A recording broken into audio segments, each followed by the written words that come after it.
follower of the way of Buddha seeks deliverance from attachment to the world of change.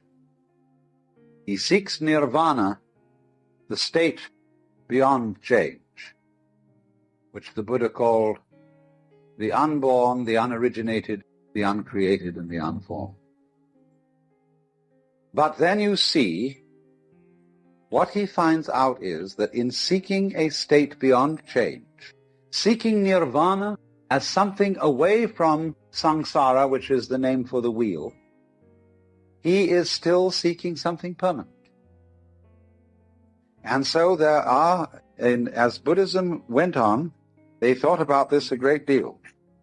And this very point was the point of division between the two great schools of Buddhism, which in the south were Theravada,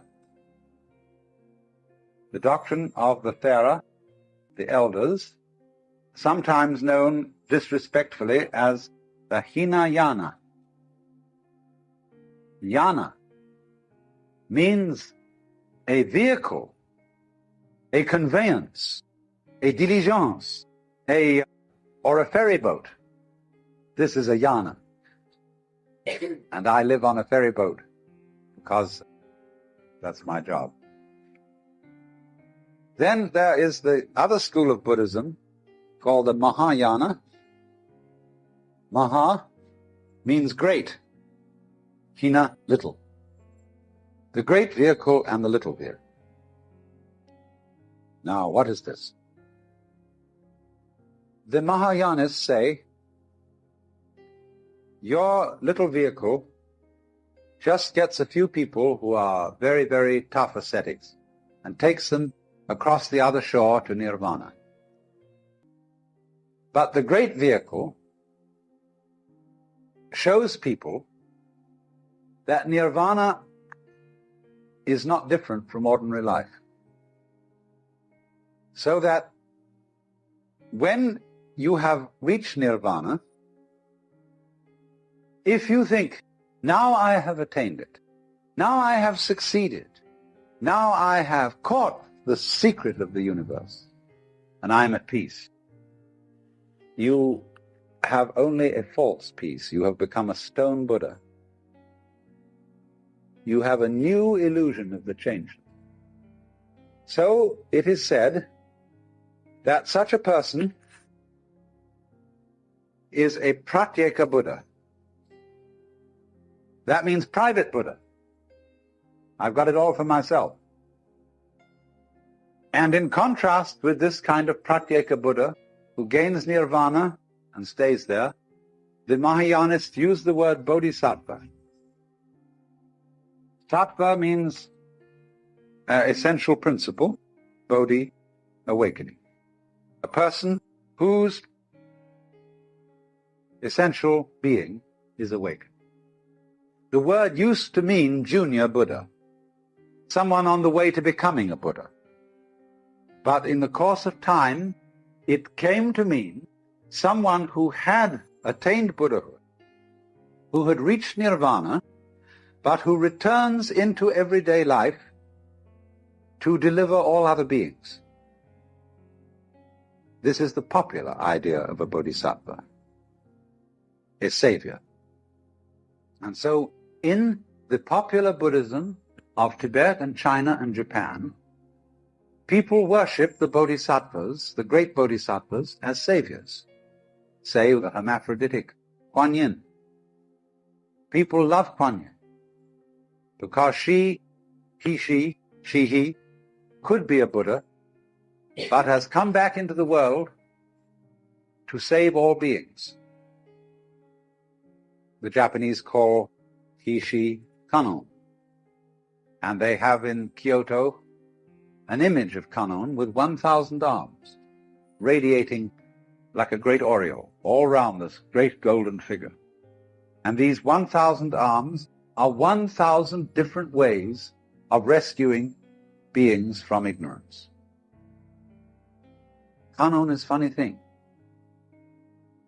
I remember one night when I suddenly realized that Kannon was incarnate in the whole city of Kyoto. that this whole city was Kannur, that the police department, the taxi drivers, the fire department, the mayor and corporation, the shopkeepers, insofar as this whole city was a collaborative effort to sustain human life, however bungling, however inefficient, however corrupt, it was still a manifestation of Kannur, with its 1,000 arms, all working independently, yet one. So they revere those bodhisattvas as the saviors who come back into the world to deliver all beings. But there is a more esoteric interpretation of this. The bodhisattva returns into the world. That means he has discovered that you don't have to go anywhere to find nirvana. Nirvana is where you are, provided you don't object to it. Change, and everything is changed, nothing can be held on to. To the degree that you go with a stream, you see, you are still.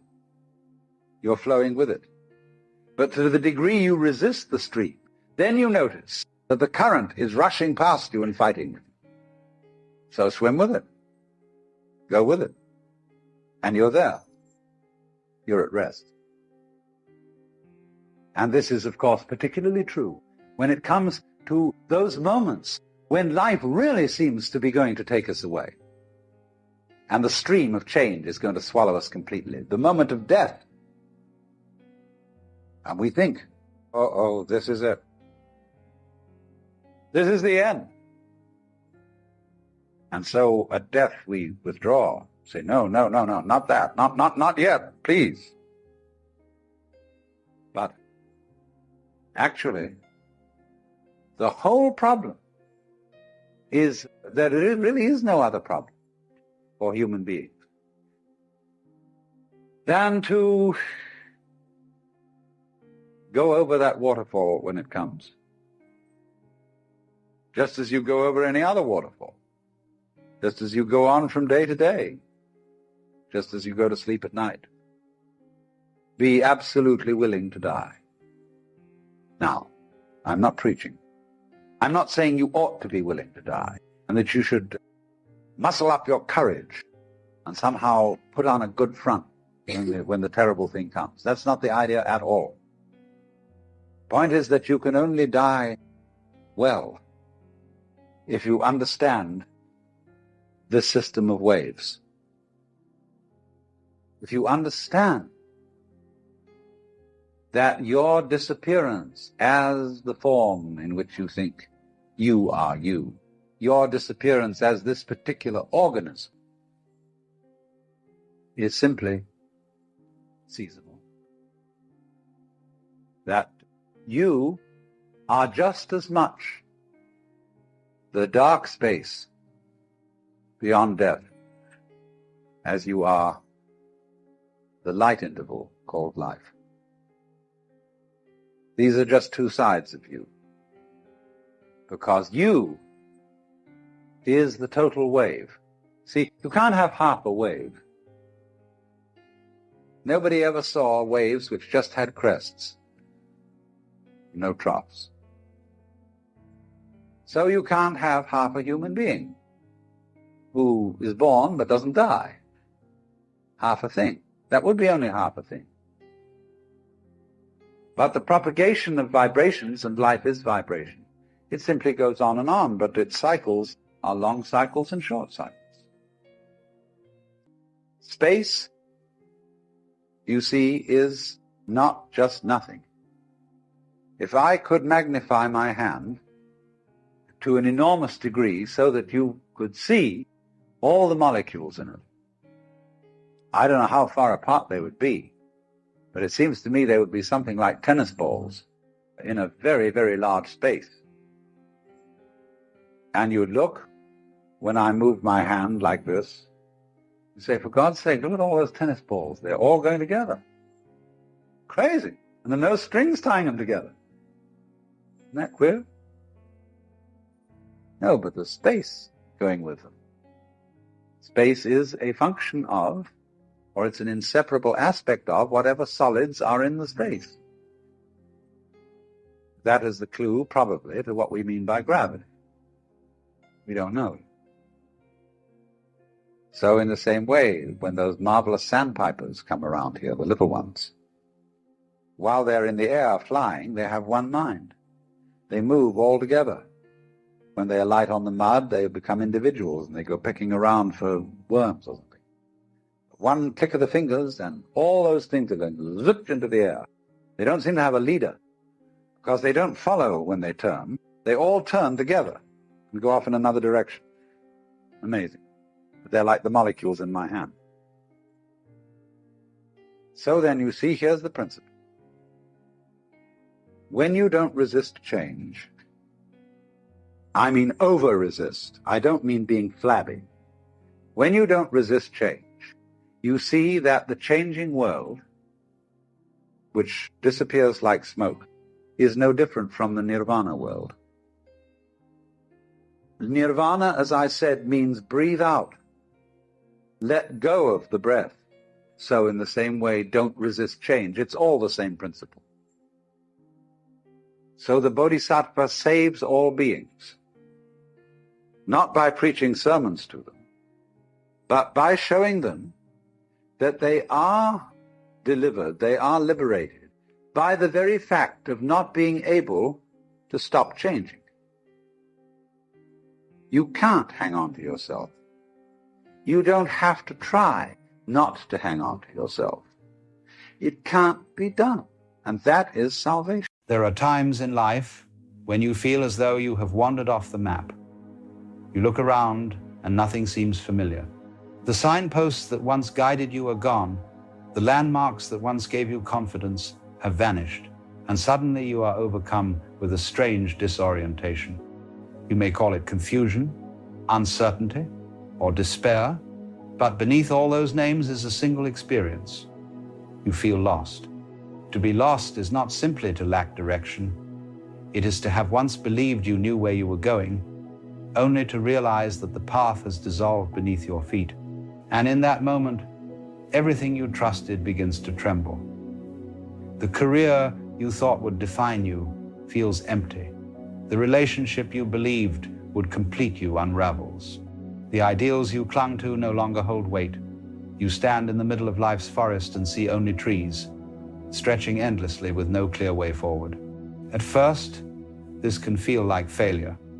After all, we are taught from childhood that life is a journey with a clear destination, and that our task is to find the straightest route to that destination. Parents, teachers, leaders, and advertisements all hand us maps. They tell us, study hard, get the right job, marry the right person, accumulate wealth, and you will arrive safely at happiness. But sooner or later, many of us discover that these maps are faulty. They do not match the terrain. We follow them diligently, only to find ourselves in places we never wanted to be. And when the map fails us, we feel lost. Yet perhaps this sense of being lost is not the catastrophe it appears to be. Perhaps it is, in fact, a gift. For the truth is, the map was never the territory. It was only a picture, a sketch, a simplified story. The territory itself is always more vast, more wild, more unpredictable than any map can show. And when the map is torn away, frightening though it may be, we are at last forced to look at the territory with our own eyes. We discover reality directly, without the filter of borrowed instructions. Consider how a traveler might cling desperately to a guidebook, reading every detail and trying to match it to the streets of a city. But one day, the book is lost, and the traveler is forced to wander. At first, there is panic, but then, slowly, the city comes alive. Sights and sounds emerge that the book never mentioned. Hidden alleyways, unexpected encounters, uncharted beauty. What once seemed like disorientation becomes discovery. Being lost is the doorway to truly seeing, and so it may be with your own life. The disorientation you feel is not proof that you have failed, but proof that you are finally meeting reality as it is. You are no longer shielded by the maps of others, no longer protected by the certainty of borrowed truths. You are naked before the mystery, and though it is terrifying, it is also alive. To be lost is to be free of false guidance, free to wander, free to see freshly. Yet notice how hard it is to accept this. The mind clings to certainty like a child clings to a blanket. We would rather have a false map than no map at all. We would rather pretend we know than admit we do not. And so the moment of lostness feels unbearable. But look closer. The discomfort arises not from being lost itself, but from resisting it. The trees are only frightening because you demand a clear path. The silence is only heavy because you insist on constant noise. If you let yourself rest in the lostness, something begins to shift. Have you ever noticed how silence deepens when you stop straining to fill it? At first it is uncomfortable, but then it becomes rich, almost musical. In the same way, lostness becomes meaningful when you stop insisting on certainty. It becomes a vast openness, a space in which anything is possible. What felt like a dead end reveals itself as the edge of a larger horizon. You are not trapped, you are unmoored, and that is a very different thing. Think of a river. We often imagine it as having a single destination, flowing inevitably toward the sea, but along the way it meanders, branches, doubles back, floods and dries.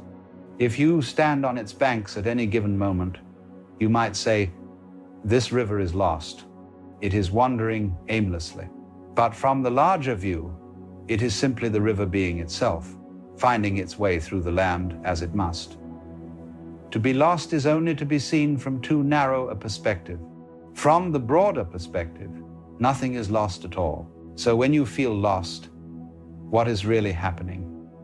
You are awakening to the fact that life is not a straight road with a fixed destination. You are realizing that all the maps were temporary, that they could never contain the mystery of existence.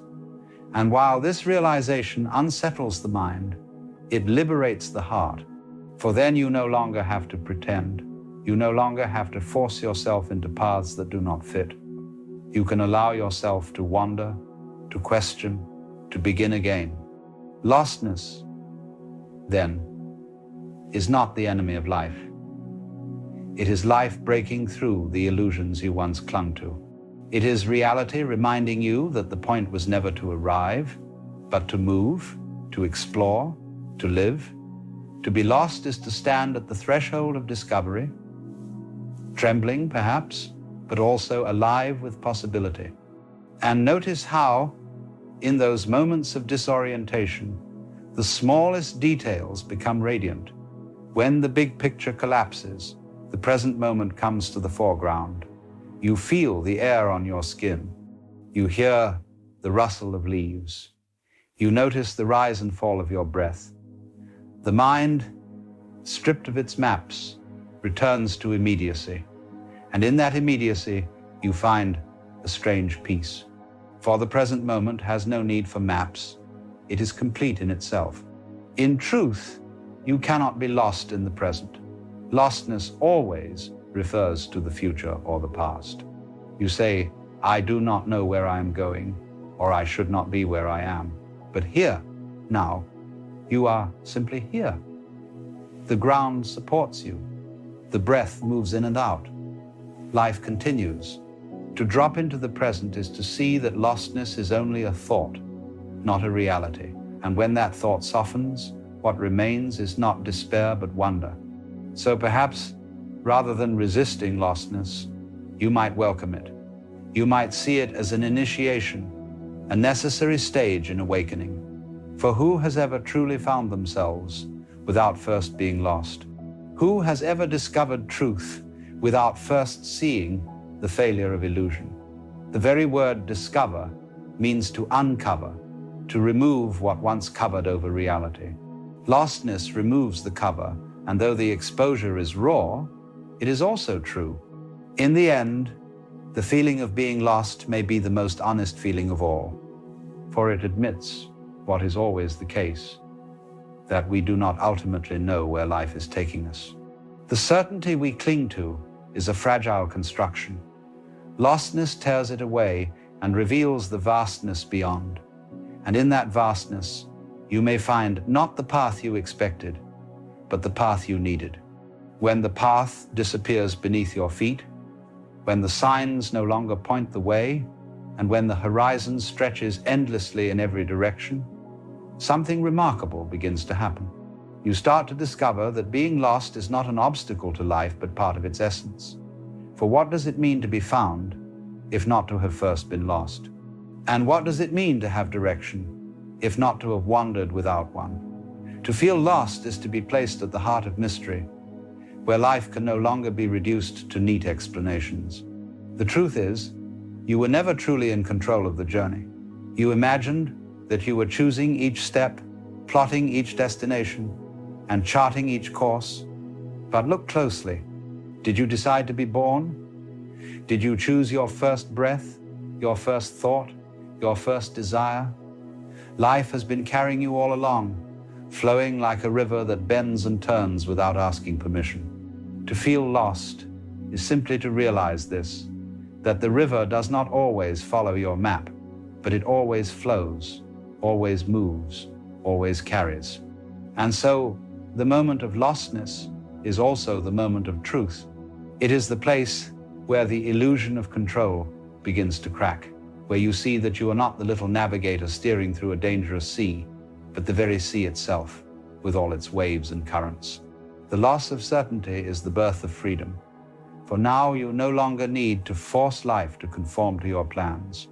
You can begin to move with it, to surrender to its rhythm, to trust that it knows more than you ever could. This is what the ancient sages called wu wei, effortless action, flowing with the grain of things instead of against it. Imagine a dancer moving to music. The dancer does not plan each step in advance, nor does she fight the rhythm. She listens, responds, allows the body to be moved by the sound. In the same way, life invites you to dance with it. Lostness is the silence before the music begins, the pause that invites you to listen more deeply. And when you do, you may find yourself moving with a grace you did not know was possible. Think of how a bird flies. It does not calculate each gust of wind, each eddy of air. It spreads its wings and trusts the sky to hold it. Or think of how a wave rises on the ocean. It does not know where it will crest, nor when it will fall, yet it belongs perfectly to the movement of the whole. To feel lost is to realize that you, too, are like the bird and the wave carried by something larger, included in a pattern beyond comprehension. You do not need to know the way, because the way is already unfolding through you. And here is the paradox. It is often when you stop searching desperately for direction that direction appears. Have you noticed how solutions come most easily when you stop trying to force them? How clarity arises not in the frenzy of thought, but in the quiet of letting go. To be lost is to be emptied of old certainties, and in that emptiness, new possibilities emerge. The openness of lostness is the very ground in which discovery grows. But what is it that we discover in lostness? First, we discover that the self we thought we were, the one who must always know, always plan, always control, is not as solid as it seemed. You believed you were the driver behind the eyes, the thinker of thoughts, the chooser of actions, but in lostness, that image crumbles. You see that thoughts arise on their own, feelings come and go, choices present themselves like waves breaking on the shore. The you who was supposed to be in charge is nowhere to be found, and though this may seem frightening, it is also liberating. For if the little self is not in control, then the burden is lifted. Life can flow as it will, and you can rest. Second, we discover that lostness is not separation, but intimacy.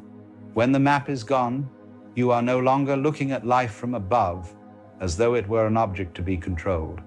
You are inside it, immersed, woven into every detail. The rustle of leaves, the sound of rain, the rhythm of breath, all of it surrounds you, includes you, moves with you. Lostness dissolves the distance between you and the world. You realize you were never a separate traveler moving through a foreign land. You are the land itself, the path itself, the very movement of the journey. And third, we discover that lostness is not permanent. It is a season, like winter, cold, perhaps harsh, but also necessary. For in winter the ground rests, the trees shed their leaves, and what seems like death is preparation for spring. To be lost is to enter a season of dormancy, of waiting, of gestation. It is not the end, but the pause before renewal. And when spring comes, when new paths open, you may see that the lostness was not wasted. It was the soil from which new life grew. So rather than resisting lostness, we might honor it. We might see it as part of the great rhythm of existence, the ebb and flow of knowing and not knowing, of clarity and confusion, of direction and wandering. Just as day and night belong together, just as tide and trough are inseparable, so too do foundness and lostness belong to one another. Without lostness, foundness would have no meaning. Without confusion, clarity would not shine. This is why many traditions speak of the dark night of the soul, a period of disorientation and emptiness that precedes awakening. It is not punishment, but preparation. It is the breaking open of the old, so that the new can enter. And so when you feel lost, you may trust that something is ripening beneath the surface, something that will emerge in its own time. You do not need to force it, any more than you can force a seed to sprout before it is ready. You need only wait, trust, and allow. And in that waiting, you may find a peace you did not expect. For when you no longer demand that life provide answers, you are free to rest in the questions themselves. To live without knowing is not a failure. It is a kind of faith, a willingness to let life unfold without clinging. And in that faith, you may find that you are never truly lost at all. You are always here, always part of the unfolding, always held in the great embrace of existence. Look around you now. Notice the space in which these words appear. Notice the sensations in your body, the rhythm of your breath, the subtle sounds in the room. In this immediacy, there is no lostness. There is only presence. The feeling of being lost arises only when the mind insists on a map, on a certainty about the future. But here, now, there is nothing missing. The ground holds you. The breath moves. Awareness shines. In this presence, the idea of being lost dissolves, and what remains is wholeness. And so, when you feel lost, remember this: it is not a mistake. It is not proof that you are broken or that you have failed. It is life guiding you away from false maps, away from borrowed truths, toward the discovery of something deeper. Lostness is not the absence of path, but the opening to a greater path, one that cannot be charted in advance, but only walked moment by moment. You are not lost. You are the universe playing at being lost, so that it may discover itself anew. You are the wave that rises, not knowing where it will fall, the bird that soars without a fixed destination, the traveler who finds beauty only when the guidebook is forgotten. You are the dance itself, and the music, and the silence between the notes. And when you see this, when you feel it, not just as an idea, but as a lived reality, then lostness becomes something altogether different. It becomes freedom, intimacy, and trust. You no longer cling to certainty, for you see that certainty was never real. You no longer fear confusion, for you see that confusion is part of the dance. You no longer resist lostness, for you see that lostness is the doorway to being found. So let yourself be lost. Let yourself wonder, question, doubt, and stumble. For in that very wandering, life is carrying you. In that very doubt, truth is ripening. In that very stumbling, the path is appearing. And in the end, you may discover that you were never lost at all, but always exactly where you needed to be. Have you ever looked back at your childhood and wondered why you were so different from the other children around you? Perhaps you felt things more deeply. Perhaps you saw things others didn't see.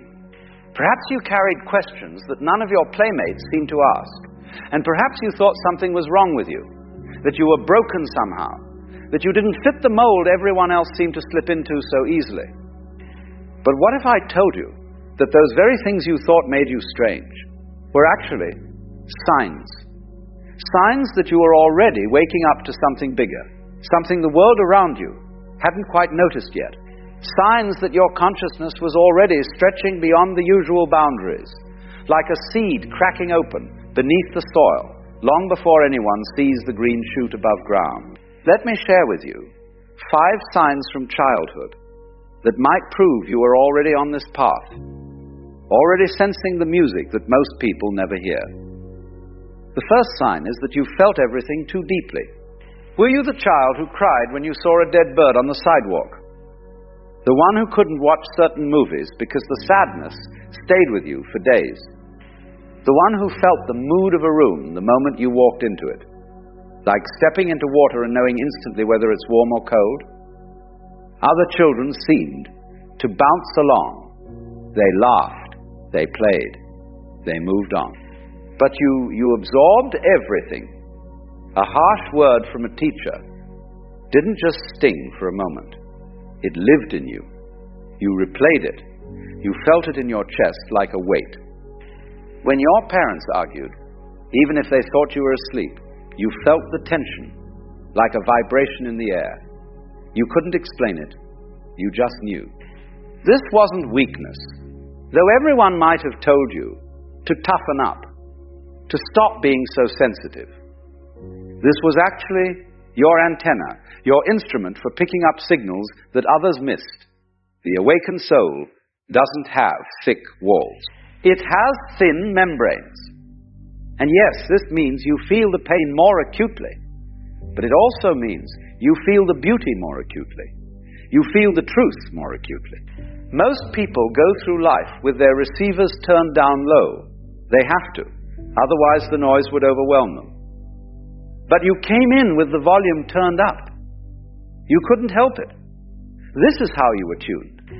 And while it made childhood harder, it also meant you were learning to read life at a level most people never access. Think of it this way.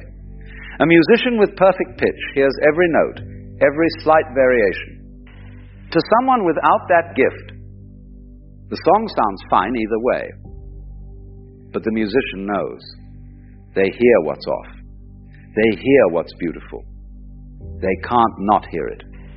You were born with something like perfect pitch for emotion, for energy, for the undercurrents of human experience. So if you were that sensitive child, the one who felt too much, understand this: you weren't defective. You were awake. Or at least, you were waking up. The world tried to teach you to shut down, to build walls, to stop feeling so much. But part of you refused. And that refusal, that insistence on staying open even when it hurt, that was the sign. The second sign is that you asked questions nobody else was asking. Do you remember sitting in church or at the dinner table or in school and suddenly thinking, but why? Why are we doing it this way? Who decided this? What if we're wrong? Maybe you asked these questions out loud and got uncomfortable looks. Maybe adults told you to be quiet, to stop being difficult, to just accept things the way they are. Or maybe you learned quickly to keep the questions to yourself, to smile and nod while inside your mind was spinning with doubts and curiosities that nobody else seemed to share. Other children wanted to know how things worked. You wanted to know why things were the way they were. Other children accepted the rules of the game. You wanted to know who made the rules and whether the rules made any sense. This wasn't rebellion for the sake of rebellion. This was genuine wondering. You looked at the world and it didn't quite add up. People said one thing and did another. They followed traditions without understanding them. They accepted suffering as normal. They chased after things that seemed hollow, and you, even as a child, sensed something was off about all of it. The awakened soul is born with a kind of cosmic skepticism. Not cynicism, skepticism. A willingness to question, to peek behind the curtain, to not take the surface story as the whole truth. Most people never develop this. They accept the script they're handed and read their lines until the curtain falls. But you couldn't. Something in you kept whispering, there's more to this. Look closer. Don't believe everything you're told. Maybe you asked about death and what happens after. Maybe you asked about God and why people fight over God. Maybe you asked about fairness and why some people have so much while others have nothing. Maybe you asked about the point of it all, the meaning, the reason we're here. These are not childish questions. These are the oldest questions, the deepest questions, the questions that sages and mystics have wrestled with for thousands of years, and you were asking them at age 7 or 8 or 10. Why? Because your soul was already looking beyond the game. It was already sensing that the ordinary explanations weren't sufficient. The third sign is that you spent a lot of time alone, and you liked it. Were you the child who wandered off to sit under a tree while the other kids played tag? The one who could spend hours in your room with your books or your drawings, or just your thoughts? The one who didn't always need friends around, who sometimes preferred the quiet company of yourself. It's not that you were antisocial. You could play with others, you could laugh and run and be part of the group. But something in you also craved solitude. You needed it the way you needed sleep. Too much time with people drained you. Too much noise, too much talking, too much surface chatter, and you started to feel lost, scattered, like you were forgetting something important. Other children seemed to fear being alone. They needed the group. They needed the validation, the distraction, the constant stimulation. But you went inward. You found something there in the silence that the noise couldn't give you. Perhaps you called it imagination. Perhaps you called it daydreaming. Perhaps you didn't call it anything at all. You just knew that when you sat quietly, when you let the world fade a bit, something else emerged. A stillness. A presence. A sense that you were more than just your name and your body and your circumstances. The awakened soul requires solitude. Not all the time, but regularly. Like a well that needs time to refill. You were already practicing this as a child, though nobody taught you. You were already learning to listen to the voice that doesn't shout, the voice that only speaks when everything else gets quiet. People might have worried about you. They might have said you were too introverted, too withdrawn, too much in your own world. But you weren't lost in your own world, you were found there. You were discovering that the most interesting thing in your life wasn't out there in the playground, or the shopping mall, or the television. It was in here, in the vast interior space of your own awareness. This is what meditation masters spend years trying to teach. The art of being alone without being lonely. The art of sitting still without getting bored. The art of finding richness in silence. You stumbled into this as a child. And while it might have made you seem odd to others, it was actually a sign of great spiritual maturity. You were already learning to be with yourself, to listen to yourself, to trust the inner quiet more than the outer noise. The fourth sign is that you saw through pretense and couldn't play along. Did you ever watch adults lie and wonder why nobody else seemed to notice? Not big dramatic lies, small ones, the polite ones, the social ones. Your mother smiling at a neighbor she just complained about. Your father pretending to like his boss at a company party. Your teacher praising a student she clearly couldn't stand. Other children might not have noticed or cared, but you noticed. You saw the mask and you saw the face beneath it, and it bothered you. It felt wrong.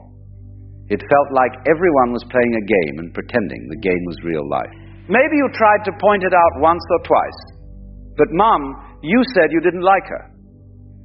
But Dad, you said your boss was a fool, and you got the look that said, hush. We don't talk about these things. This is how the world works. But something in you resisted. Something in you couldn't fake it, couldn't play along, couldn't put on the mask quite as easily as everyone else seemed to.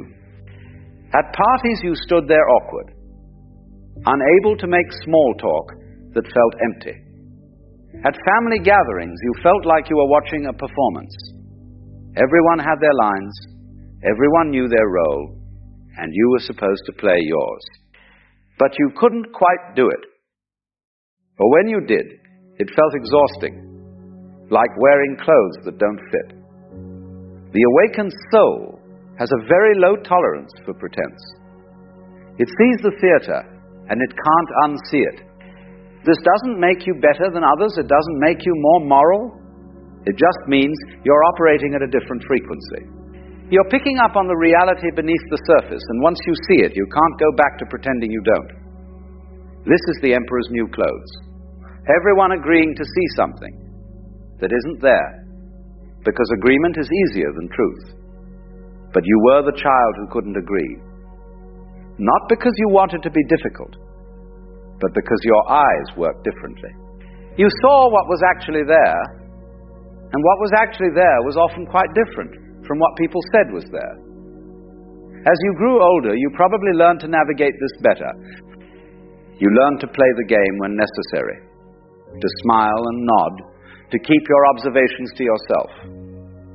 But you never forgot. You never stopped seeing. And that seeing, that inability to be fully fooled by the surface story, that was a sign of your awakening. The fifth sign is that you felt homesick for a place you'd never been. This is perhaps the strangest sign, and yet many awakened souls will recognize it immediately. Did you ever feel as a child a kind of longing, not for something specific, not for a toy or a trip or a person, but for something you couldn't name? A feeling that you were far from home, even when you were sitting in your own house. A feeling that you belonged somewhere else, somewhere you couldn't quite remember or describe. Some children feel this as a sadness. Others feel it as a restlessness.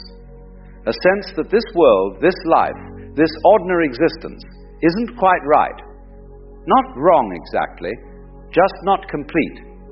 Like you're waiting for something. Like you're supposed to be somewhere else, doing something else, being something else. You might have looked at the stars and felt it. You might have sat by water and felt it. You might have been in a crowd and suddenly felt it wash over you. This ache, this strange nostalgia for something you've never experienced, at least not in this life. The truth is, the awakened soul remembers. Not consciously, perhaps. Not in words or images. But somewhere deep down, it remembers that it is not merely this body, this name, this story. It remembers that it came from something bigger, something infinite, something that this ordinary life only hints at. And so there is always this faint homesickness, this longing to return to the source, to remember fully, to wake up completely. Other children don't feel this because they are not yet sensing the gap between what they are and what they appear to be. They take the world at face value. They accept that this is it, this is life, and they settle into it. But you couldn't settle. Not completely. Something in you remained unsettled, remained awake, remained aware that there is more. This is not depression, though it can be mistaken for it. This is spiritual memory, the soul remembering itself. And if you felt this as a child, that strange homesickness for nowhere in particular, that longing for something you couldn't name, then you were already waking up, already sensing that life is more than meets the eye. already knowing in some wordless way that you are not just a person living a life, you are consciousness itself, briefly wearing the costume of a person. So what does it all mean? Here we are. 5 signs. Feeling too deeply. Asking impossible questions. Needing solitude. Seeing through the masks. Longing for home. If even 1 or 2 of these resonated with your childhood, chances are you were already an awakened soul, or at least a soul in the process of awakening. But what does this mean for you now? Well, it means several things. First, it means your childhood wasn't a mistake. All that strangeness, all that sensitivity, all that feeling different and out of place, it wasn't a flaw, it was a feature. You were picking up on things that most people never notice. You were seeing what most people never see. And yes, this made growing up harder. But it also made you real in a way that many people never become. Second, it means you have a responsibility, not a burden. A responsibility is huge, because the world needs people who can feel deeply, who can ask real questions, who can sit in silence, who can see through pretense, who can remember that we are more than these bodies and these stories. The world is drowning in noise and surface and distraction. And you, with your particular way of being, you are medicine. You are an antidote to the sleepwalking. Third, it means you don't have to pretend anymore. If you spent your childhood trying to be like everyone else, trying to fit in, trying to dull your sensitivity, or quiet your questions, or hide your need for solitude, you can stop now. You can accept that you were built differently. Not better, not worse, differently. And that difference is exactly what you're meant to bring to this world. The awakened soul isn't awakened because it's special. It's awakened because it couldn't help but wake up. It tried to sleep like everyone else. But something kept poking it, nudging it, whispering in its ear, and finally it opened its eyes and realized, oh, I've been awake this whole time. I just thought I was supposed to be asleep. If you were that child, the one who felt too much, asked too much, needed quiet too much, saw too much, longed too much, then you were already awake. Perhaps you didn't know what to call it. Perhaps you tried to ignore it, or suppress it, or make it go away. But it didn't go away, did it? Because it's not something you can get rid of. It's what you are. And now, looking back, you can see that those signs were not problems to be solved. They were invitations. Invitations to trust your own experience, to honor your own awareness, to stop pretending you're something you're not. The meaning of life is just to be alive. It is so plain, and so obvious, and so simple. Yet everybody rushes around in a great panic as if it were necessary to achieve something beyond themselves. But the awakened soul knows this already. Even as a child it knew. It didn't need to be taught. It just knew, somewhere deep down, that the point isn't to get somewhere else or become someone else. The point is to be here, to be awake, to be present to this strange and beautiful and terrible and miraculous fact of existence. So if these signs are yours, if you recognize yourself in these patterns, then welcome. Welcome to a life of being more awake than the culture around you generally prefers. Welcome to a life of seeing what others miss and feeling what others avoid. Welcome to a life of asking questions that don't have easy answers and finding comfort in silence when everyone else is shouting. You are not broken. You never were. You were just awake in a world that's mostly asleep. And the world needs you to stay awake, not to judge those who are sleeping, not to feel superior or separate, but simply to be what you are, to be the one who feels, who questions, who sits quietly, who sees clearly, who remembers home. That's what an awakened soul does. It doesn't try to wake anyone up by force. It just lives awake. And in doing so, it gives permission to others to wake up too, simply by being itself, simply by refusing to pretend, simply by staying open when everything else is closing down. You've been doing this since you were a child. You just didn't have the words for it. Now you do. Now you can look back and see that your strange childhood wasn't a mistake. It was the beginning of something. And that something is still unfolding, still growing. You see, one of the strangest things about life is how desperately we chase what would have come to us if only we'd stopped running. We grow up taught that effort is everything, that the right people, the right opportunities, the right luxuries will appear only if we fight, compete, and push through.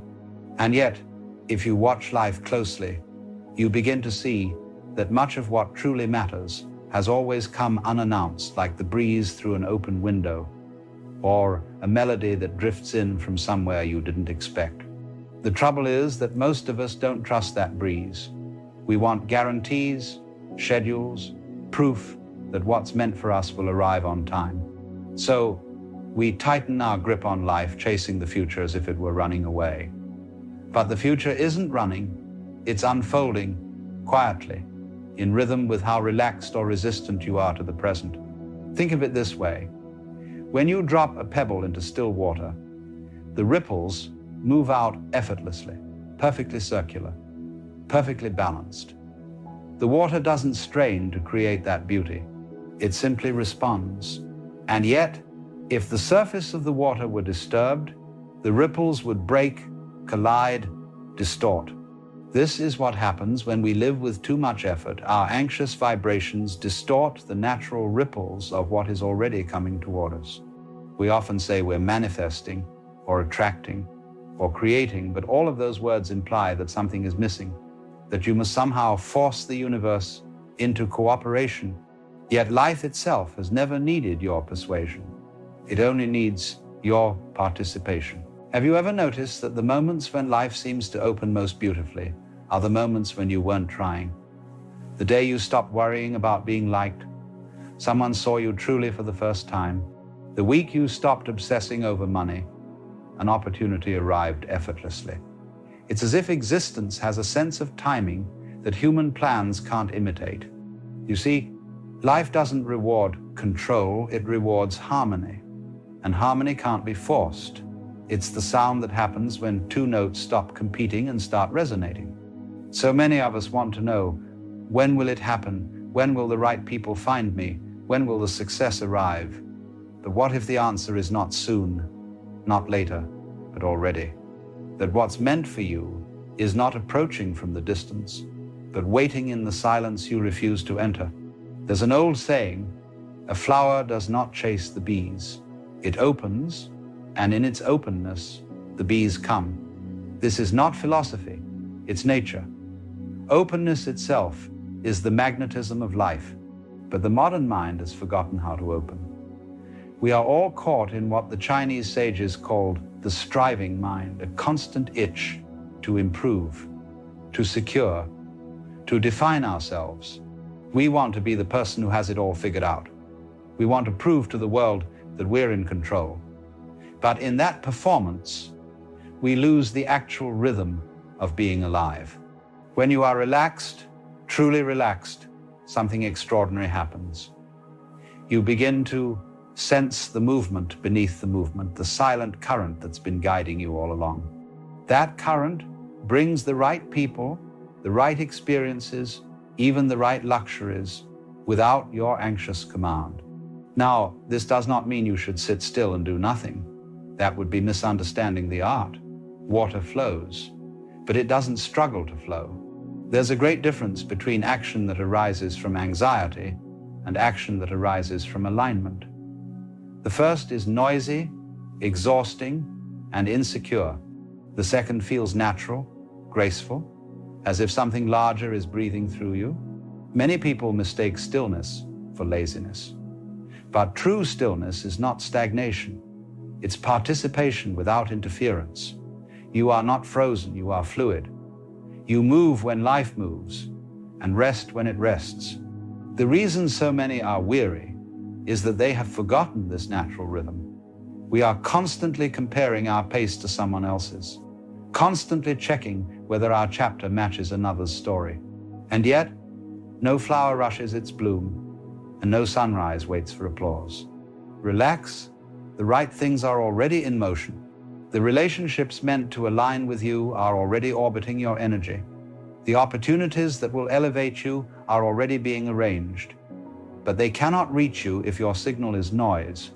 Anxiety broadcasts a frequency of distrust. It tells the universe, I do not believe you will take care of me. And so life, respecting your belief, steps aside. You are not being punished. You are being paused. Life delays what you cannot yet receive without tension. This is not unfair. It's compassionate. Because if the very thing you dream of arrived now, before you were calm enough to hold it, it would slip through your fingers. Patience, then, is not waiting. Patience is trust in disguise. To live in trust is to realize that life is far more intelligent than your plans. It knows who must meet you, when they must arrive, and why they sometimes leave. It knows when to delay your success so that your soul can learn to handle its weight. It knows when to give you silence instead of applause so that you can hear your own rhythm again. And so, if you can stop clinging to timing, you may find that the people, luxuries, and experiences you thought you had to chase begin to appear uninvited because they were never gone. They were simply waiting for you to become still enough to notice them. Imagine your life as a great orchestra. Every person, event, and desire is an instrument. You are not the conductor. You are the audience and the music all at once. When you try to control the symphony, it becomes noise. But when you listen, truly listen, the rhythm aligns, and you begin to hear how every note belongs, even the dissonant ones. There is something profoundly luxurious about trust. It frees you from the exhausting need to prove yourself. It allows you to enjoy your current moment, even the in-between, with the same reverence you would have for the peak. Because the truth is, there is no peak. There is only the unfolding. And when you finally see that, everything changes. You stop worrying about who notices you, because you realize that the ones meant to see you cannot miss you. You stop obsessing over what you lack, because you realize that nothing essential can be taken. You stop fearing the future, because you realize that it is not approaching, it is emerging from within you, one relaxed breath at a time. The right people, the right opportunities, the right luxuries, they are not prizes you earn. They are reflections of your state of being. When you rest in alignment, life reflects that rest back to you in form. When you are tense, it mirrors tension. So, if you want to know what's coming next, look not at your circumstances, but at your state of consciousness. The anxious man creates delay. The trusting man creates flow. The grateful man creates abundance. It has always been this way. You are not separate from the source that arranges life. You are the expression of it. The tide doesn't consult the moon before rising. It rises because it must. You don't need to chase what is already on its way. You only need to stop disturbing the surface so it can find its reflection in you. And so, for now, breathe. Stop rehearsing what might go wrong. Stop calculating how to prove your worth. Stop mistaking busyness for purpose. You have not been forgotten nor left behind. You are being aligned. The right people, the right luxuries, the right life, they're not coming to you because you chase them. They're coming because they've recognized that you've finally become still enough to receive them. That's the secret. You do not attract by reaching. You attract by resting so completely in your being that life cannot help but meet you there. And when it does, you will see what all the great teachers have always tried to tell you, that peace itself is the highest magnetism, and surrender is the most intelligent form of action. For in the end, nothing real can miss you, and nothing unreal can stay. You see, when one begins to understand this strange relationship between stillness and attraction, it becomes clear that life is not something you chase, but something you cooperate with. The mind believes that if it stops striving, everything will fall apart. But what really collapses when you stop struggling is only the illusion of control. Life itself continues perfectly well without your interference, just as your heart beats and your lungs breathe without your permission. This is the essence of what the Taoists called Wu Wei, effortless action, or the art of doing without forcing. It does not mean sitting idly while the world moves. It means being so attuned to the rhythm of existence that your movements, your words, your very choices arise as naturally as a tree growing toward the Sunday. Most of the tension in your life comes from this subtle disconnection, the belief that you must make life happen. So you run faster, plan harder, and strain to hold together what would hold itself, if only you stop tightening your grip. Look closely. When you clench your fist around water, it slips through your fingers. But when you open your hand, the water stays. Stillness is that open hand. It is not apathy. It is confidence in the intelligence of life. You've noticed, perhaps, that certain people seem to attract the right opportunities without apparent effort. It is not that they are luckier. It is that they have learned to move with the current instead of against it. They trust the timing of things. They listen inwardly before they act outwardly. And when you listen like that, something extraordinary happens. Your outer world begins to rearrange itself to match your inner peace. You no longer need to manipulate. You no longer need to beg or prove. What is meant for you begins to arrive unforced, and what is not meant quietly fades. Stillness is not the absence of motion, but the absence of resistance. It is the calm within the movement, the space between each note in the music of life. Without that space, the melody would be unbearable. The silence between the notes is what allows the sound to sing. You may find this in something as simple as breathing. Notice how your breath moves in and out without you commanding it. You may try to control it, but after a few moments, the body takes over again, finding its natural rhythm. Life is just like that breath. You may hold it for a while, but eventually it breathes itself. This is what happens when you learn to trust the flow of your existence. You begin to breathe with life, not against it. And as you do, you'll begin to see that the right people, those who nourish your spirit and not just your ego, will enter your orbit quietly, without drama. You won't have to chase them, persuade them, or earn their approval. They will recognize your stillness as something familiar, something they've been seeking without knowing it. The universe communicates in resonance, not in noise. When you are frantic, you attract the frantic. When you are calm, you attract the calm. When you are desperate, you draw desperation. But when you rest in your own being, what is true begins to move toward you as if by some invisible magnetism. And this is not magic. It is simply law, the same law that governs sound, light, and tide. Everything vibrates, and like frequencies, find one another. So, when you quiet the mind, when you stop defending and explaining, when you begin to live from the deeper stillness beneath your surface, you become a clear frequency. The universe recognizes that clarity, and in its recognition, alignment happens. You see, the anxious person builds walls thinking they are building safety. The still person opens windows, and safety finds them. Stillness allows life to recognize itself through you. It is the bridge between you and everything you believe you are missing. Now, this doesn't mean the journey will always be without challenge. The current still carries waves, but even a wave, when understood, is only the sea rising to greet the wind. In the same way, your challenges are the universe adjusting your rhythm, tuning you to greater harmony. So when life slows you down, when plans fall apart, when you feel forgotten or delayed, remember, the pause is not punishment, the pause is placement.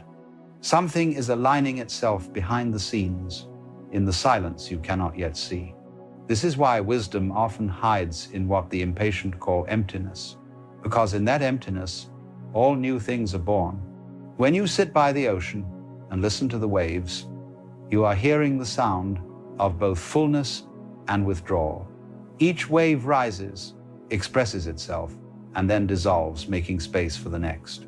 If you could freeze the wave at its peak, the beauty would die instantly. The motion is the miracle. So it is with your life. You cannot freeze any moment and call it success. The true luxury is not to possess, but to participate.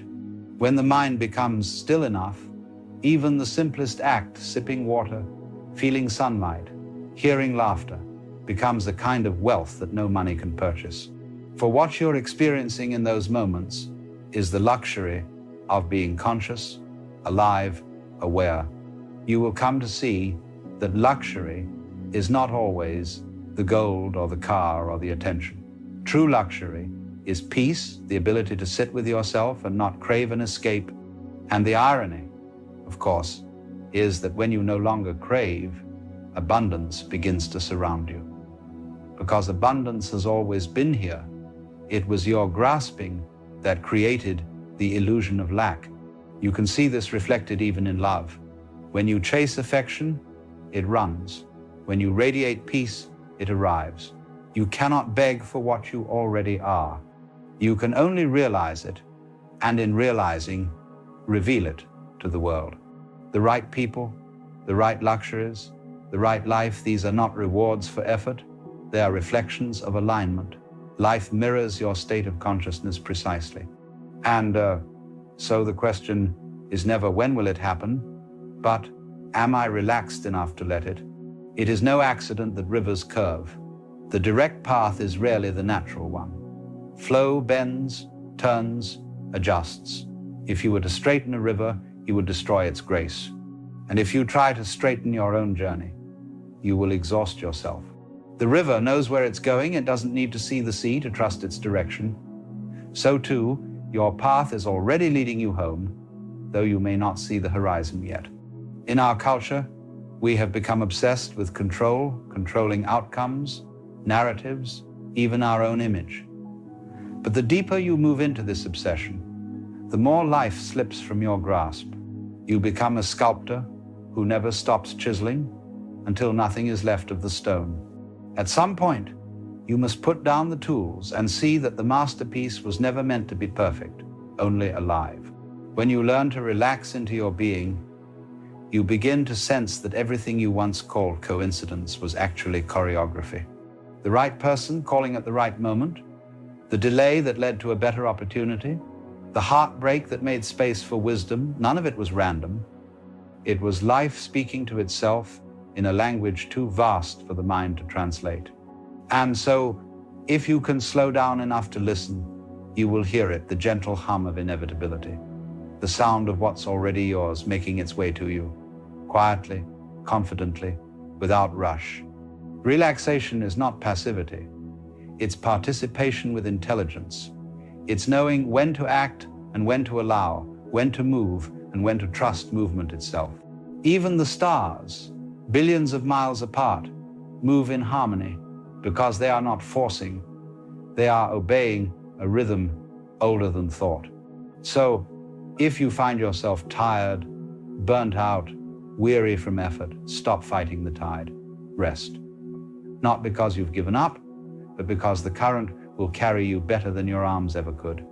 Everything you desire is already seeking you. The question is not how do I get it, but am I clear enough for it to recognize me? Because the truth is this: your stillness is not empty. It is full of intelligence, full of guidance, full of magnetic power that operates far beyond your conscious control. You do not summon what you want. You synchronize with it. And in that synchronization, life ceases to be a struggle and becomes a dance. You find that the luxuries, the people, the experiences arrive not as achievements, but as natural companions to your state of peace. They were never meant to be goals. They are confirmations. When you are still enough, you begin to realize life has always been on your side. The delays were lessons. The detours were redirections. The silence was guidance. Nothing was wasted. Even now, As you listen, you are exactly where you should be. There is nowhere else to reach, nothing else to earn. The current knows where it's going, and you are part of that current. So breathe, trust, stay open. Because right now, unseen and unheard, what belongs to you is already moving in your direction. And when it arrives, you will realize it was never coming from the outside at all. It was always emerging from the stillness within you. That is the quiet secret of the universe, and it is yours. There are times, you know, when life just stops making any noise inside you. You wake up, you go through the motions, you speak, you smile when necessary, but underneath it all there's this great silence, not the peaceful kind, but the heavy kind, the kind that feels like the absence of everything that once made you human. And you wonder, perhaps in the middle of the night, what happened. Not what went wrong, but what simply went away. Now this, you see, is something very few people talk about honestly, because it's not quite sadness, and it's not depression in the way we describe it. It's this strange neutral state where the heart has gone quiet. It's as though life has been drained of its taste, its color, its temperature. Food doesn't move you, music doesn't move you, beauty passes by, and you say, yes, that's nice, but it doesn't reach you. And the mind? Oh, the mind tries very hard to fix it. It says you're tired, or you need purpose, or you must be missing something. And so we set out again on another little quest. We read another book, we buy another thing, we start another project, and for a few moments, we feel that flicker, that little flame of being alive, and then, almost cruelly, it disappears again. Now, perhaps you've noticed that when you feel nothing at all, the temptation is to run toward something, anything that will make you feel again. And yet, the more you run, the quieter it gets inside. You start to realize that what you're trying to escape is not outside of you. It's this very absence itself. You're afraid of it. You're afraid of nothingness. Let me tell you about a man I once met after a lecture. He waited until everyone had left, and then came up to me with that sort of half smile people wear when they're holding back tears. He said, Alan, I don't feel anything anymore. Not joy, not sorrow. It's like my life has gone flat, and I'm terrified that I've broken something inside myself. And I said, well, perhaps you've broken the illusion that something inside you needs to always be feeling. You see, we have this idea that feeling is proof of being alive, that to feel nothing is to be half dead. But that's not true.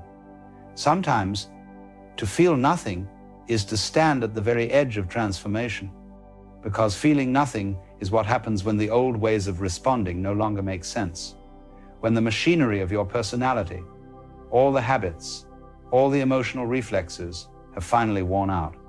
And so, for a while, you're left in this strange twilight. You're not who you were, but you haven't yet discovered who you are. And in that interval, it feels like a kind of death. The Buddhists have a word for this, shunyata, emptiness. Not emptiness as in despair, but emptiness as in spaciousness, as in a room cleared out so that something new might enter. But we in the West, we've never been very good at letting rooms stay empty. We rush to fill them with noise, with company, with goals. We can't bear the echo, and yet it's precisely that echo that begins to teach us something. Because when you finally stop running from it, you start to hear something softer within the silence. You start to notice that this nothing is not hostile. It's not an enemy. It's a space. And in that space, you are still there. You haven't vanished. You're simply resting from the performance of being someone. Now, if you've ever truly felt this kind of emptiness, you know it can't be solved by self-improvement.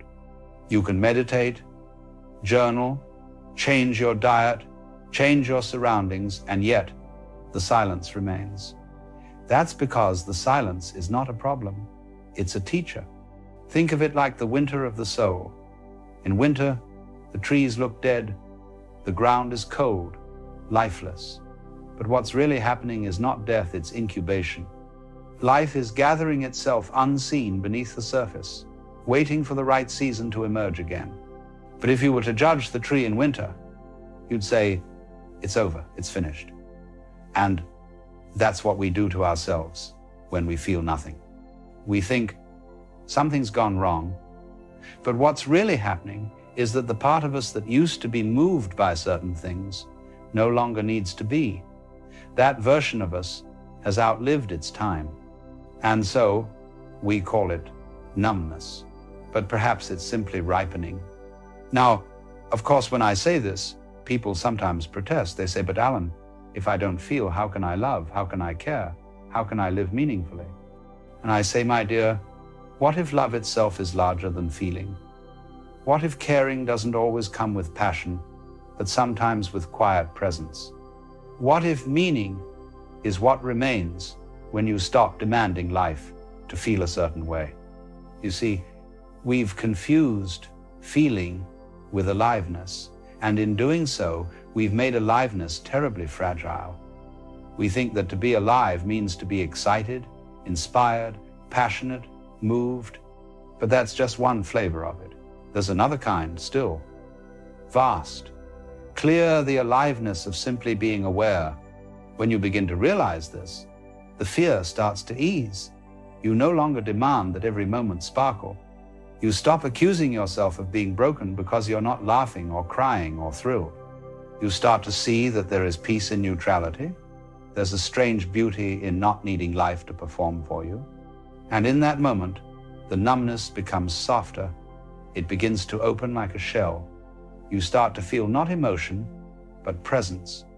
The texture of air, the sound of your own breathing, the subtle rhythm of existence. You see, when you stop searching for fireworks, you start noticing the candlelight. Now, the man I mentioned earlier, the one who said he felt nothing, he wrote to me a few months later. He said, I still feel nothing extraordinary, but it doesn't frighten me anymore. I go on my walks, I watch the sky, and sometimes I feel something small, something quiet. Not joy, exactly, more like belonging. And that, I think, is the beginning of awakening, because the heart doesn't reopen through force, it reopens through gentleness. When you stop demanding to feel alive, life returns to you in the most unassuming ways. It's rather like the way a wild animal returns to the forest after a storm. It waits until everything is still. If you go thrashing about shouting, come back, it will hide deeper. But if you sit quietly, not needing it, not forcing it, eventually it appears again, curious, cautious, alive. And so it is with the human spirit. When you stop chasing feeling, feeling finds you. You see, most of our suffering comes from thinking we've lost something that was never ours to begin with. We say, I've lost my spark, or I've lost my joy, as though joy were an object you could misplace. But you never had it. It was never a possession. It was a rhythm and you were dancing to it. When the music changes, the body pauses. But the pause is not the end of the dance. It's part of it. The silence you fear is part of life's rhythm. The space between notes makes the music possible. Now, perhaps, if you're in that space right now, the worst thing anyone can tell you is cheer up or find your passion again, because they don't understand that what's happening isn't a problem to solve, it's an unfolding to witness. So instead of asking, how do I feel again? Ask, can I stay here long enough to see what this silence has to show me? Because if you can, you will start to notice that even in the emptiness, something subtle moves, awareness itself. And that, my dear, is life quietly breathing through you, even when you feel nothing at all. You see, we've been taught to think of awareness as a servant of feeling, as though being aware is only useful when it's filled with excitement or meaning. But awareness doesn't need a reason, it simply is. It's the background upon which all feelings appear and disappear. And when the feelings are gone, the awareness remains, quietly watching. So when you say, I feel nothing, what's actually happening is this. Awareness is still there, but it's no longer occupied. It's no longer being fed by the usual dramas and desires. It's as though the theater of your life has gone dark, the actors have gone home, and you're sitting in the empty hall, listening to the quiet. And at first, it feels lonely, intolerably so. But if you stay, if you resist the urge to switch the lights back on, something extraordinary begins to happen. You realize that the silence is alive. That's the strange thing. The silence, which seems so empty, starts to hum with a kind of invisible fullness. You notice the hum of the refrigerator, the distant bark of a dog, the feeling of your own pulse in your hands. You start to sense the world breathing around you. And you think, well, nothing's happening, but in that nothing, everything is. This is what the mystics have been trying to tell us for centuries. That nothingness is not the absence of life. It's the presence of all life before we name it. It's the womb of experience. It's where the next form of you is forming. But the trouble is, most people never stay long enough to see it. They feel the first chill of emptiness and run back to the fire of distraction. They turn on a screen, call a friend, make plans, anything to drown the echo, because silence to the ego feels like death. And in a sense it is. The death of the ego's constant need to be entertained, to be validated, to be in control. But that's the death that makes space for something much wider, something that doesn't come and go with moods or circumstances. Now, perhaps you've noticed this paradox. When you finally stop trying to feel something, the world starts to feel you. The sunset, which you used to chase for beauty, now simply happens, and it touches you without effort. The sound of rain doesn't inspire emotion, it is emotion, without the label. Even boredom becomes strangely peaceful. This is the beginning of what I would call true feeling, not the noisy kind that rises and falls like waves, but the still kind that underlies the sea, the feeling of existence itself. But it's not easy to recognize this, because our culture has told us since birth that value comes from intensity. We admire passion, energy, enthusiasm. We say, he's so full of life. But we forget that even the stars burn themselves out. And what remains afterward is not death, it's vast, quiet space. So if you are in that quiet now, if you've grown tired of striving and still find no joy, I say, good, you're on the right track. Because you are beginning to see through the illusion that feeling something is better than seeing clearly. There is a peculiar story I remember from a student of mine, a woman who had spent years chasing inspiration. She told me, Alan, I used to paint every day, and it filled me with meaning. But now I stand before the canvas and feel nothing. I've lost my gift. And I said, maybe you've lost the gift of ambition, not the gift of seeing. Try to paint without meaning. A few weeks later, she sent me a small painting, a simple one. A white bowl on a wooden table, sunlight touching the rim. There was no message, no drama, but it was alive in a way her earlier work wasn't. You could feel the quiet. She wrote, I think I understand now. I don't paint to express anymore. I paint to listen. And that's it, you see. That's the movement from striving to seeing, from expression to presence.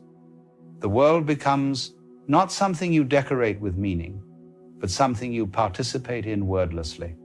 Now, the interesting thing is that when you stop trying to feel and you start allowing the nothingness, emotion returns on its own. It's softer, humbler. It's no longer a performance. It's like when the snow melts, the earth doesn't have to try to be fertile. It just is. The same happens in the human heart. When the ice of exhaustion melts, feeling flows again.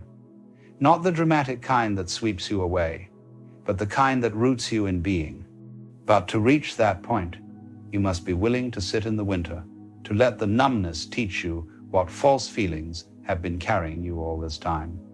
And that's the secret most people never discover, that numbness is not the absence of emotion, but the exhaustion of pretending. You've spent years being what the world asked you to be, excited, loving, productive, optimistic, spiritual even. Each of those roles drains the battery of the soul, and when the performance ends, the silence that follows is the sound of truth returning. But because no one tells you this, you think something's wrong. You say, why can't I go back? But you can't go back to pretending because you've seen too much. The numbness is not punishment, it's protection. It's your spirit saying, enough, let's just be. And when you surrender to that, when you stop demanding fireworks, something gentler appears. You start noticing the smallest movements, the sound of a kettle, the warmth of light on your hand. These tiny things, once ignored, now shimmer with a quiet importance. It's as though the universe is whispering, I'm still here. You see, feeling doesn't begin when the heart races.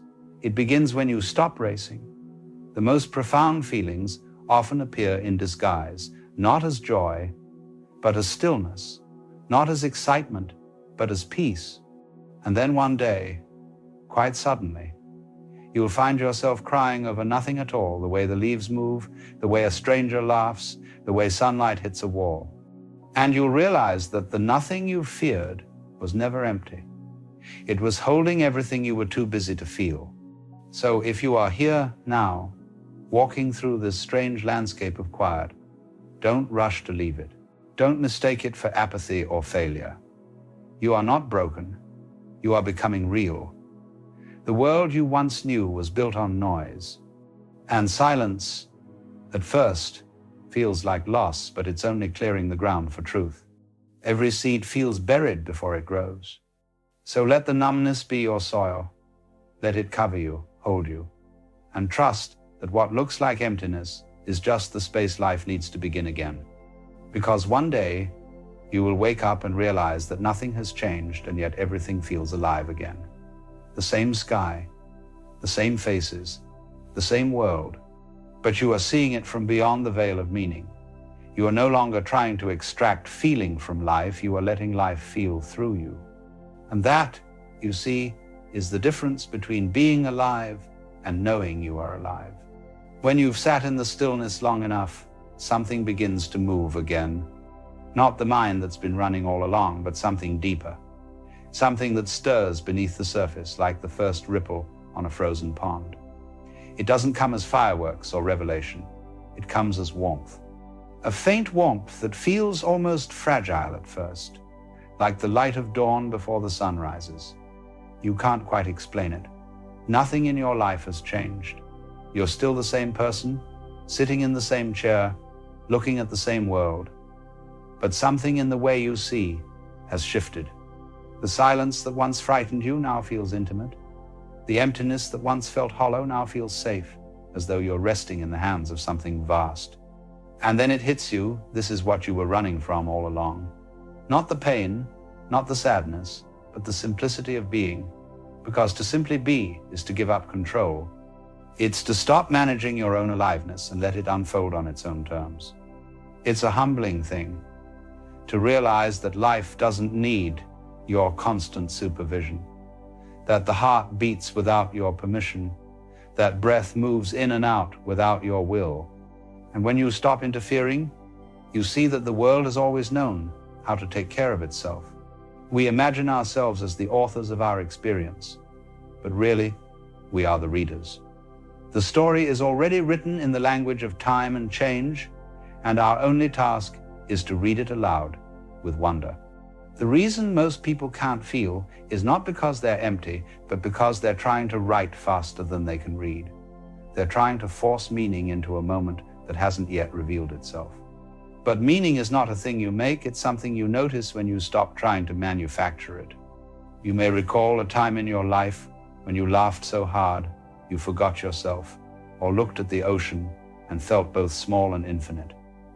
That's the moment you stopped thinking about life and started being with it. That's the return we're all aching for, the home we keep leaving without knowing. And you begin to see that even your numbness was part of that homecoming. It stripped you of everything that wasn't real, your ambitions, your self-image, even your spirituality, until only awareness remained. That's why people mistake awakening for emptiness at first. Because awakening isn't adding light to the darkness, it's realizing the darkness was light all along, misunderstood. You can't awaken from something that isn't dreaming. And the dream, you see, is this endless pursuit of how you think you're supposed to feel. But when you wake, even slightly, you see that every state, joy, sorrow, confusion, numbness, was never a mistake. It was all life exploring itself through different textures. You are not supposed to always feel vibrant. You are supposed to feel alive, which includes the quiet, the empty, the lost, and the tender. Now, the remarkable thing is that when this understanding starts to sink in, love appears. Not the romantic kind, not even the emotional kind, but the kind that feels like gravity. A quiet recognition that everything belongs. The mistakes, the silences, the parts of you tried to fix, all of it was already part of the dance. You start forgiving yourself without effort. Because you see, there's nothing left to forgive. The one who made the mistakes no longer exists. That version of you was doing its best with the light it had. And this love, this quiet, unconditional recognition begins to color everything. You see the world not as a set of problems to solve, but as a constant movement of form and disappearance. And you realize nothing ever truly leaves. Things change, yes, but disappearance is only transformation by another name. This is when feeling returns, but it doesn't arrive as drama, it arrives as grace. The way water returns to the earth, not with thunder, but with rain. You find yourself feeling moved by small things, again, a bird pausing on the window, the sound of someone laughing nearby, the weight of your own breath. You don't chase these moments. They appear naturally, like reflections in still water. And then you understand feeling was never gone. You were simply looking for it in the wrong direction. You were looking outward toward the world of sensations and meanings, when all along it was waiting inward in the stillness that never left. When you stop running from nothingness, you find it's the only place peace has ever lived. And that peace is not an experience, but a condition of being the natural state beneath the noise. It doesn't depend on mood, achievement, or clarity. It's the quiet recognition that everything you touch is temporary, and that this is not a tragedy, but the very reason life can be beautiful. Because if everything stayed, nothing would move, and if nothing moved, there could be no experience at all. So feeling nothing for a time is life teaching you how to stop confusing movement with meaning. It's the pause between the notes that lets the music breathe. You begin to live differently when you know this. You stop grasping at pleasure and stop running from pain. You begin to trust the seasons of your own spirit. When joy comes, you welcome it, but when silence returns, you don't fight it, you make tea for it. And when you look back, you see that what you called numbness was really a teacher in disguise. It came to strip away what was false, so that what was true could finally be felt. I remember once a man asked me, "Alan, how do I find peace?" And I said, stop looking for it as something to find. Start seeing it as what remains when the search ends. The man said, "Then should I do nothing?" And I smiled. Doing nothing is still doing something. The trick is to stop trying to do nothing and allow yourself to be what is already happening. This puzzled him, as it does most of us. But later he wrote to me saying, "I sat by the river for hours, and nothing happened until I realized that the river was doing all the happening." That's it. When you stop trying to force life, you realize life has been living you all along. The numbness fades not because you escape it, but because you stop naming it. When you stop calling it emptiness, it becomes space. When you stop calling it loneliness, it becomes presence. When you stop calling it meaninglessness, it becomes freedom. And then one day you notice you're smiling again, not for any reason, but because the breeze feels like a friend. because the moment, however small, feels like home. The return of feeling is quiet, humble, and profoundly ordinary. It doesn't arrive with music or revelation. It arrives as a soft knowing that you were never separate from the flow, that everything, even your detachment, was part of life's way of holding you until you were ready to soften again. So, if you feel nothing now, do not despair. You are standing at the threshold of your own awakening. You are learning how to feel without the drama, to love without the story, to live without the noise. And the beauty of it all is that life doesn't rush you. It waits, endlessly patient, until you are ready to remember. Because the truth is, life was never trying to make you feel something. It was trying to show you that you are what's feeling itself. Not a person having an emotion, but awareness meeting its own reflection. And once you see that, once you truly understand that the silence inside you is not a void but a mirror, you realize you've never been alone. You've only been looking away. When you sit quietly, you begin to sense that there is a pulse beneath everything, a rhythm so subtle that only stillness can hear it. And that pulse is the universe breathing through you. You realize you don't need to find connection because you are connection. You don't need to chase purpose because purpose is simply the act of being awake to this. Feeling nothing was never a problem to solve. It was a doorway through which you step, leaving behind the noise of identity and entering the space where being and feeling are one and the same. And when you walk through that door, life no longer happens to you. It happens as you. The rain falls, and you are the rain. The wind moves, and you are the wind. The world breathes, and you are the breath. You are the silence listening to itself. So, if you are feeling nothing at all, know this: you are closer to truth than you've ever been. Stay there, let it open, and soon enough, you will see that nothing was ever missing. You were simply being prepared to see the everything that was always here. Because in the stillest moment, when all else fades away, you'll finally understand nothing was wrong, nothing was broken, nothing was missing. It was all just life unfolding quietly until you were ready to feel again. You've probably noticed this peculiar phenomenon, haven't you? You go to a gathering, a party, some social event, and you watch the people around you. They're animated, energized, feeding off the crowd like they're plugging into some great cosmic battery. They get louder as the evening goes on, more expansive, more alive. And then there's you, standing in the corner perhaps, or making your way through the motions. And with each passing hour you can feel something draining out of you, like someone opened a tap at the bottom of your being, and your life force is slowly trickling away. And you wonder, what's wrong with me? Why am I not like them?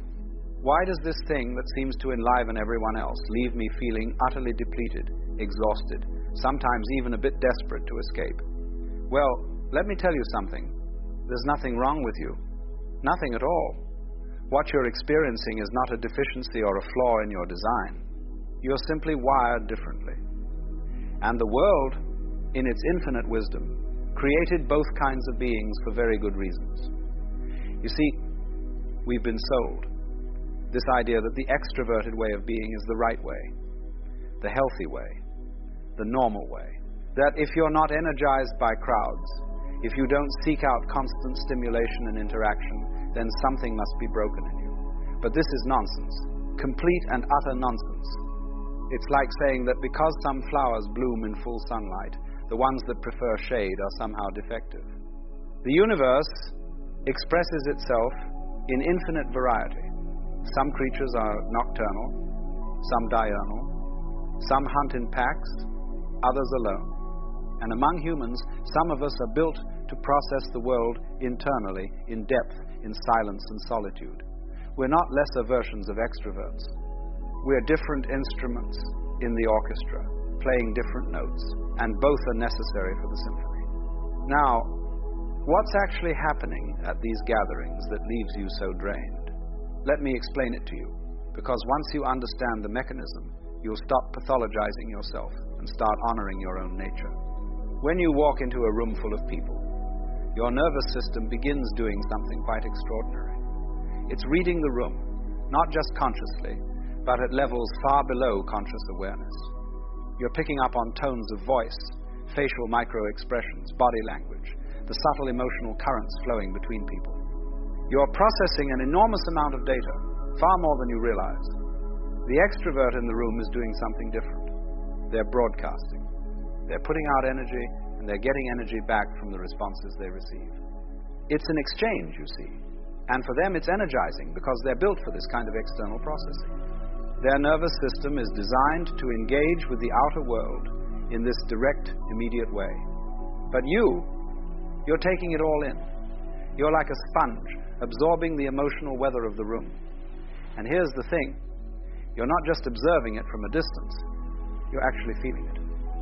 When someone in the room is anxious, you feel that anxiety in your own body. When there's tension between two people across the room, you sense it like a disturbance in the field. You're not just at the party, you're processing the party at a much deeper level. And this takes energy, tremendous energy. It's like the difference between watching a river from the shore and swimming in it. The extrovert is on the shore, watching, commenting, enjoying the view. You're in the water, feeling every current, every change in temperature, every bit of turbulence. Of course you're going to be tired afterward. You've been working, even though it doesn't look like work to the outside world. There's another aspect to this that's crucial to understand. Most social gatherings operate on a certain level of pretense. People are performing their social selves. They're not being authentic, not really. They're playing the game, wearing the mask, presenting the version of themselves that's acceptable, pleasant, appropriate. And for most people, this is fine. They can slip into the role quite easily, and they don't even notice they're doing it. But you notice. You notice the gap between what people are saying and what they're actually feeling. You notice the forced laughter, the polite lies, the conversations that are all surface and no substance. And this creates a kind of dissonance in you, a friction, because you can't quite participate in the pretense with the same ease. You want something real, something genuine, some actual connection beneath all the social choreography. And so you're caught. You're at this gathering, trying to play the game because that's what's expected, but simultaneously aware that it's a game. It's like being in a play where everyone else has forgotten their actors and thinks the stage is real life, and you're the only one who can still see the scenery for what it is. This awareness is exhausting. This double consciousness, being in the experience while simultaneously being aware of the artificiality of the experience, it takes a toll. Now, contrast this with what happens when you're alone. When you're alone, you can drop all the masks. You don't have to perform. You don't have to manage anyone else's emotional state or navigate complex social dynamics. You can just be. And in that being, in that simple, uncomplicated existence, there's a profound rest. The extrovert experiences being alone differently. For them, solitude can feel empty, understimulating. They need the external input, the interaction, the stimulation of other minds and personalities to feel fully alive. But for you, solitude is not deprivation, it's restoration. It's where you recharge. It's where you process all that input you've been absorbing, where you integrate your experiences, where you reconnect with yourself. This is why, after a gathering, you often need a significant recovery period. You're not just tired from staying up late or from the physical activity. You're tired because you've been processing vast amounts of subtle information, maintaining your social performance, managing the dissonance between authenticity and pretense, and absorbing the emotional field of everyone around you. You need time to discharge all of that, to let your nervous system settle, to return to your baseline. And here's what society doesn't tell you, what you need to understand in your bones. This is not a weakness. This is not something to be fixed or overcome. The depth of processing you're capable of, the sensitivity of your perception, these are gifts. Yes, they come with challenges. Yes, they make certain situations more difficult. But they also allow you to see things others miss, to understand at levels others cannot reach, to experience life with a richness and depth that the purely extroverted person may never know. The problem is not that you're drained by social gatherings. The problem is that we live in a society that has organized itself around extroverted values and then pathologized everyone who doesn't fit that mold. We've created a world where constant interaction is valued over deep reflection, where breadth of social connection is prized over depth of understanding, where being the life of the party is seen as superior to being the thoughtful observer in the corner. But think about what the world would lose if everyone was an extrovert. Who would do the deep thinking? Who would create the art, write the books, make the scientific discoveries that require long hours of solitary focus? Who would see the patterns that emerge only in quiet contemplation? Who would understand the subtle truths that reveal themselves only to those who know how to be still? The universe needs both. It needs the ones who are energized by interaction and the ones who are energized by solitude. It needs the broadcasters and the receivers. It needs those who skim along the surface of life and those who dive into the depths. Both are necessary. Both are valuable. Both are exactly as they should be. So when you find yourself at a gathering, feeling that familiar drain beginning, you can make a choice. You can honor your nature instead of fighting it. You can leave early without guilt. You can find the one or two people there who are capable of real conversation and spend your time with them rather than trying to work the whole room. You can take breaks, step outside, give yourself moments of quiet in the midst of the noise. And you can stop measuring yourself against the extroverts in the room. Stop thinking that their way of being is the right way and yours is the wrong way. They're playing their instrument, you're playing yours. Neither is better, they're just different notes in the same cosmic song. What you're experiencing at these gatherings is not pathology. It's sensitivity, it's depth. It's a particular way of processing reality that has its own wisdom, its own gifts, its own place in the grand scheme of things. The drain you feel is simply the cost of being built for depth in a world that often operates on the surface. But here's the beautiful thing. Once you truly accept this about yourself, once you stop trying to be something you're not, once you honor your need for solitude and limited social interaction, you'll find that the social interactions you do have become more meaningful. Because you're no longer scattering your energy trying to be like everyone else. You're being yourself, and that authenticity attracts the kind of connections that actually nourish rather than drain you. You'll find your people. The other deep processors, the other ones who prefer one profound conversation to 10 superficial ones, the other ones who know that silence between two people can be more intimate than any words. And with these people, gathering won't feel like such a drain because there's less pretense, less performance, more genuine meeting.